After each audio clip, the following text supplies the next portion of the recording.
मधुबनी नगर निगम ward संख्या 14 से आप वार्ड काउंसलर के रूप में विजयी हुए हैं। जीत का श्रेय किनको देना चाहेंगे? जीत का श्रेय वार्ड नंबर 14 की जनता को कोट कोट नमस्कार और प्रणाम।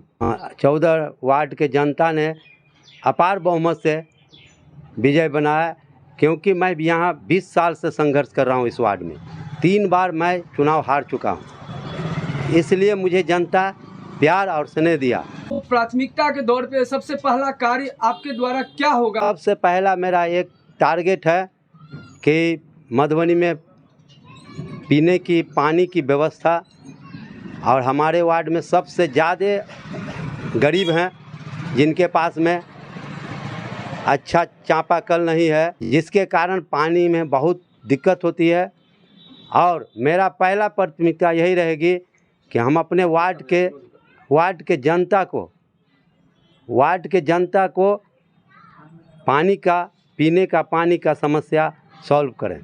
वार्ड नंबर 14 जहां पर इस वक्त हम लोग बैठे हैं, उसके सामने देख सकते हैं कि रोड का भी समस्या है। यहाँ पे जाने आने वाले को भी तकलीफ हो रही है। यहाँ पर अधिकतर देखा जा रहा है दुर्घटना स्पॉट बोल सकते हैं।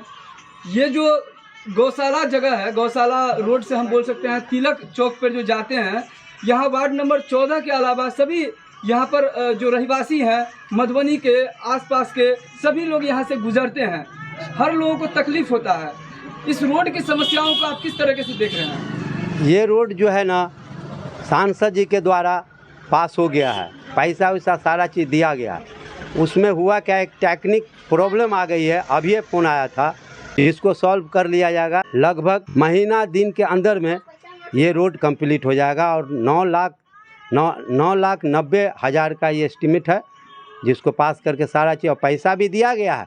उसमें एक फिट का जो है ना, चौड़ाई का टेक्निक प्रॉब्लम आ गया है, जिसके कारण ये नहीं बन। जिस तरह से आपने रोड की समस्या के लिए बताया कि 1 महीना में जो है ये सही हो जाएगा, उस पर कार्य चल रहा है। जल की समस्या के लिए क्या बोल सकते हैं? कितना समय में जल की समस्याओं को दूर कर लिया जाएगा? हमसे जितना बन पड़ेगा, हम तो कोशिश करेंगे कि कल ही जल की समस्या हो जाए सही, लेकिन मेरा अपना प्रयास रहेगा। और वार्ड नंबर 14 के जनता को मैं विश्वास दिलाता हूं कि इस पर ज़्यादा से ज़्यादा अमल करके हम इसको चालू कराएंगे। 5 साल का समय मिला है। 5 साल को आप किस तरीके से एक वार्ड काउंसलर के रूप में कार्यरत रहेंगे? मेरा अपना प्रयास रहेगा कि वार्ड नंबर 14 में जो भी समस्या हो, मैं अपनी ईमानदारी से अपना निर्वाह करके उस जनता को काम करूंगा। और आने वाले भविष्य में हम चुनाव लड़े न लड़े वो बात की बात है, लेकिन हमारे जो कैंडिडेट रहेंगे उनको तकलीफ़ नहीं हो। अरुण कुमार प्रसाद, नगर भाजपा का उपाध्यक्ष भी रह चुका हूं, और वर्तमान में अभी मैं कार्य करता हूं भाजपा का।